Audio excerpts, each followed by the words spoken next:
welcome to NiCHE Conversations. It's time to talk about cattle, and cold, shipping, and all those things. We're dipping into some of our Winter in Canada series, which is ongoing. Kat is already here, so I'm going to invite her in. Welcome. It's good to see you again. Yeah, it's been a while. Yeah, so you were on the first season of NiCHE Conversations, which seems like, even though it was only, 3 years ago, it seems like forever ago. Yeah, it sure does. Welcome back to NiCHE Conversations. I am Jessica DeWitt, one of the editors here at the network in Canadian History and Environment. And today I am joined by Catherine Paulin. Do you want to tell us more about yourself? Sure. Well, just quickly, I'm a PhD student at l'Université de Montréal. So I study, environmental history, but I also focus a lot on human-animal relations, so animal history, and animal studies in general. Yeah. And that's what we talked about last time, is kind of like general animal history, I think. And Yep. today we're diving into actually a pretty specific topic, which is part of our Winter in Canada series, which is ongoing through March on Wednesdays. It's being edited by Ben Bradley and Blake Butler, and it's really good. So everyone should check that out. But your contribution to the series is Cattle, People, and Cold, the Canadian transatlantic shipping of live cattle in the late 19th century. So that's what we're going to be talking about today. And I thought, firstly, we could just talk about how winter affected transatlantic shipping. So how did it affect transatlantic shipping in Canada during the 19th century? Oh, Catherine. I am there. I don't know what happened exactly, but I realized I'm here now. that you were frozen. So Yeah. I was talking to a frozen Catherine. Sorry about that. I'm back. I wonder, maybe we should just start over from the beginning? I don't know. How far did we get into it? I guess you introduced yourself. Anyways. Whatever. So I think we can just roll with the first questions and kind of go with it. Oh, well. These things happen on the internet. Okay. So I was wondering if we could just start with like a general question, like talking about how did winter affect transatlantic shipping in Canada during the 19th century? Yeah, which is like a really large question because depending on where you are, it would affect it differently. So for Montreal, it was pretty drastic in the sense that it was the entire closure of the port from the time the St. Lawrence froze over until it was navigable once more in the spring. So typically this would happen during November at some point. And it really ice made this city's harbor inaccessible by steamship. However, for portuary cities which were closer to the Atlantic Ocean, so for example, Halifax or St. John, they could still export by steamship towards Europe. Cold weather also really meant that steamships had to be fitted differently. So when I talk about fittings and when I read about fittings in my sources, these are typically equipment which would be placed on the upper decks of ships in order to hold cargo. So in my case, cargo is live cattle. So you could compare them really to stalls, but they were on the ship instead of on the land. So there were also hatches on the upper decks, which would give access to cargo on the lower decks. In warmer weather, these didn't have to be as weatherproof. The thing is, with cold, especially with the freezing water sprays, the fixtures had to really be more solidly built. So ideally as weatherproof as possible. There were basically two reasons for this: the ice sprays, the frozen water spray, which could, affect both cattle and humans, which were on the upper decks. But it was also that they were really at a risk of being completely washed overboard. So this is something which did happen once in a while during like extreme weather conditions and storms. Like if the fittings weren't solidly built and a wave kind of just went on top of the ship, well, it just kind of carried everything off board, and that of course included live cattle, which had like absolutely no chance of survival once Yeah. they fell right into the ocean. So yeah, so those that's one way in which the cold and just winter conditions affected shipping. The thing is, like, of course, we focus right now on the cold, but summer conditions were also very difficult. So it's not just winter, which was a particular situation, because very warm weather could also be extremely problematic. So they had to make sure that animals, but also humans on board, had access to cold water, because one of the frequent complaints was that the water would be too warm, and there had to be proper ventilation. So really, every season came with its own risks, and exporters and steamship companies really had to be flexible and very organized in order to appease, especially the insurance companies, the marine underwriters, who were like insuring their cargo, which included the cattle, of course. So, yeah. Hmm. Yeah, I think that's such an important point. Like, this is just like shipping live animals is always difficult and has its risks and still does. I know, like, I think Sandra Schwartz, who is another animal historian, like this past, just a couple days ago, posted some horrific images from like a large shipment of cattle that arrived somewhere. I don't know the details, but in very bad condition. Yeah. And so, like, this is still an issue. It's just like the problems are slightly different, right? Yeah. And also, I like how you're pointing out that the ship itself needed to be changed and fitted for particular weather events, because I personally think more of like the landscape and like the ice and that sort of thing, but that makes sense that you had to make these adjustments. So Yeah. cool. Yeah. Yeah. I think like just shipping in general, transatlantic shipping in general, was something which was very particular and difficult in the throughout history. But I mean, in the 19th century, you can see it very clearly how dangerous it could be for both humans and, Yeah. Yeah, absolutely. Okay, so this particular article relies really heavily on one primary source. So it's an 1891 investigative report called Evidence on the Export Cattle Trade of Canada, taken at Montreal, Quebec, and Three Rivers. Yeah. So I was wondering, how did you find this report and how does it fit into your other research? Yeah, so the source is like really amazing for my research. Yeah. When I started working on my project many years ago, I went through the indexes for the sessional papers of the Government of Canada between 1867 and 1915. And I was really just grasping at straws, trying to like highlight keywords regarding cattle and exportation towards Great Britain and bovines and animals, and just like trying to find every little bit of information I could. And from what I highlighted, I went through the ones that were printed, and I found some really interesting pages throughout, and they really helped to like contextualize everything regarding like the political relations between Great Britain and Canada and also the United States, because of all their implication in the cattle and meat trade. But it's much more difficult to read between the lines for like really complex and changing human-animal relations at that time, especially through like very dry political documents.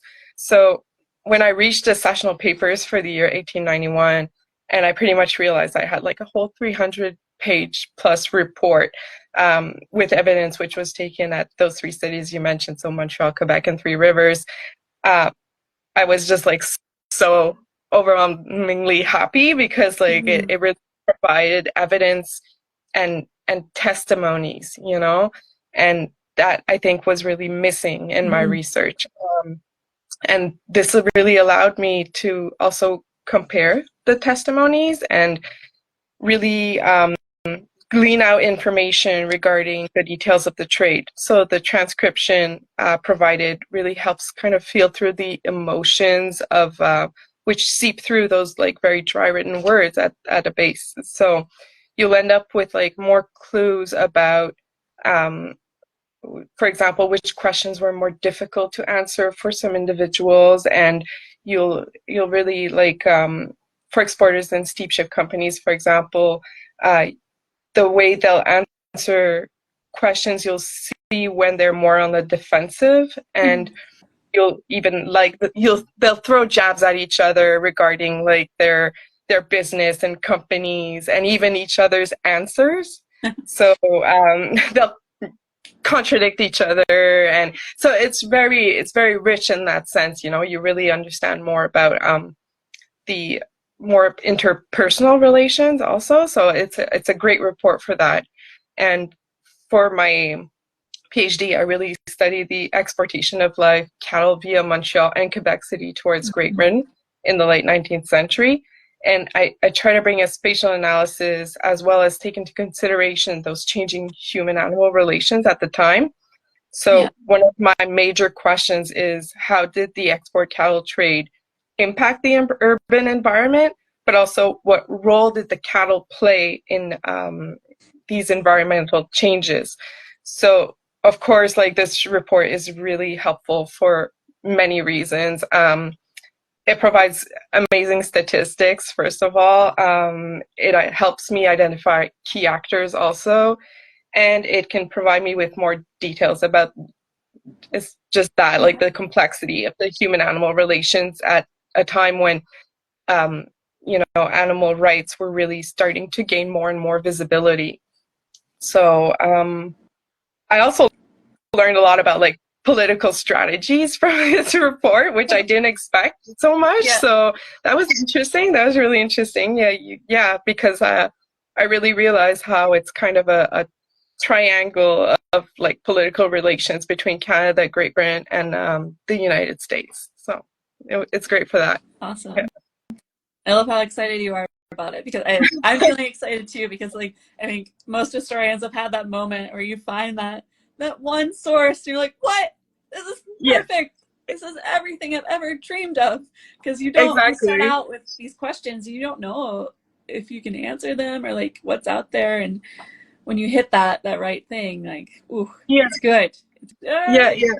And I feel like after like getting used to studying animal history, you realize how like just one sentence sometimes is so rich, because there's not a lot out there, you know, since animals leave their own written sources, obviously.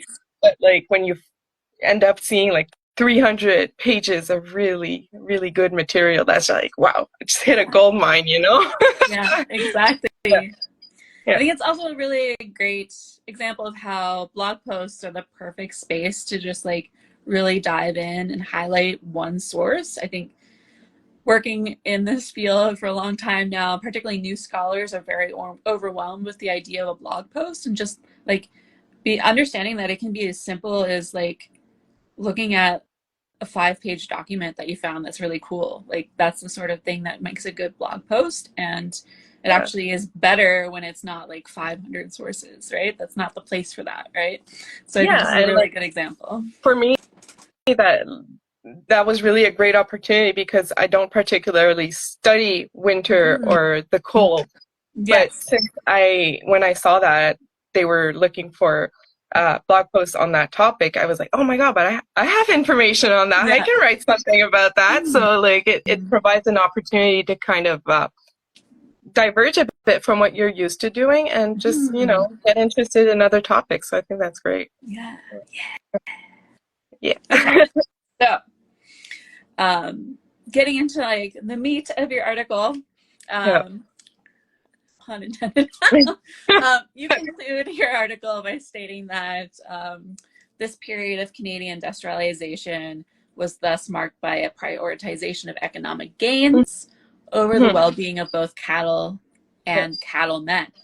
And I wondered if you could just kind of briefly, because people can read the post, but briefly describe how this 1891 report is indicative of this conclusion. Yeah, so I think it really demonstrates how the late 19th century was a time when things started changing really drastically for the export cattle trade by steamships. And like technology was changing at that time. So the USA, for example, exported refrigerated meat instead of live cattle often. And, concerns were being raised about the treatment of both cattle and cattlemen, uh, not only in Canada, because like the whole reason for that report is because one British politician, Samuel Plimsoll, was concerned about the well-being of seamen in particular. Mm-hmm. So the fact that this report even exists really shows how the government saw the live cattle trade as important, the Canadian government, and it shows how exporters wanted to continue taking part in the live cattle trade as well. Mm-hmm. Like they didn't necessarily want to move on to refrigerated meat. They really had they wanted to continue this live trade. So they had to see what could be done in order to ensure that it could continue. And this, of course, demonstrates how economic gains were important enough to take the British concerns seriously regarding the trade. So, the Marine Underwriters Association had already made recommendations to make the trade more viable before this report. And during the report, the list was once again brought forward, and they kind of pointed that out, that this list had already existed, that they were bringing it forward once again with their recommendations regarding the trade. So the some of the things the recommendations that were included in this report were like ventilation or water availability, or when cattle should be loaded on board of the steamships, or how cattlemen should be on the ship's articles, and the times when cattle should rest between being brought by railway cars and being loaded afterwards on ships. And those are just several of the recommendations. There's like a whole list. Mm-hmm. And you can see that they were having like this new focus kind of on the welfare of both cattle and cattlemen. But so like you understand that the trade had to change in order to continue, and concerns were being raised, but at the same time the focus is still on profitability, because the underwriters' recommendations were really to ensure that they didn't have to pay out. So when you're insuring live beings, of course, their welfare has to be taken into account, because if they arrive in Europe and they're already sick or thin, or Mm-hmm. they're not making any money really. So it's for the exporters, it's important that they arrive at least minimally healthy, and for the marine underwriter as well, it's important that they don't have to pay out for animals who didn't survive the trip. Yeah. So yes, there's this concern for welfare, but I think you can really understand that it's secondary to profit, and that's always kind of the case. So some things change, but a lot don't. Yeah. Yeah, I think we can all think of some current examples of profit taking over livelihood or wellness. Yeah. Oof. Okay. Well, it's kind of like, it's a very interesting topic. It's a bit dark. It's a bit like, it's really cool. And it's a topic that I otherwise wouldn't have read about. And I really appreciate you like learning about it from you. Thank you for writing this article. So everyone should check out not only this blog post, but also the entire Winter in Canada series. It's really cool. And we're going to be talking on March 12th with Tina Adcock, who was kind of like the inspiration for this series. And so thanks for joining me today, Catherine. Thanks for having me. Take care.